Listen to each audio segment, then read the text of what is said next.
ഈ റിലേഷൻഷിപ്പിലെ പ്രശ്നങ്ങൾ വരുമ്പോൾ നിങ്ങൾ ശ്രദ്ധിച്ചിട്ടുണ്ടോ? അതിലൊരാൾക്ക് മാത്രം അത് ഓവർകം ചെയ്യാൻ വല്ലാതെ ബുദ്ധിമുട്ടുന്നത് കാണാറുണ്ട്.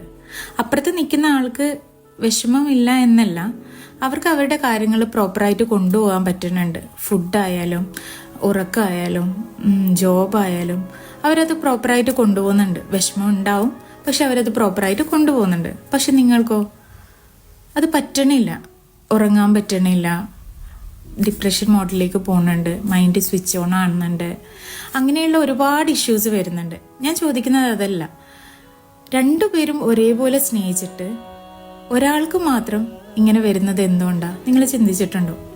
ഞാൻ പറയും, മറ്റേ ആൾക്ക് ജീവിക്കാൻ അറിയാം. കാരണം അയാൾക്ക് ഈ ജീവിതം കടന്നു പോകുന്നതിൻ്റെ ഇടയിൽ ഉള്ള എല്ലാ സംഭവങ്ങളിലും പോലെ ഒന്നായിരുന്നു ഈ റിലേഷൻഷിപ്പ്. പക്ഷെ നിങ്ങൾക്കോ? നിങ്ങൾ എല്ലാം കൊണ്ടുപോയി ഇട്ടത് ഈ റിലേഷൻഷിപ്പിലാണ്. അതുകൊണ്ടാണ് നിങ്ങൾ അവിടെ സ്റ്റക്കായിട്ട് നിൽക്കുന്നത്. ഞാൻ ഇപ്പോഴും പറയാണ്, നിങ്ങൾ ഒരിക്കലും നിങ്ങളെ മറ്റുള്ളവരിൽ ഇൻവെസ്റ്റ് ചെയ്യരുത്.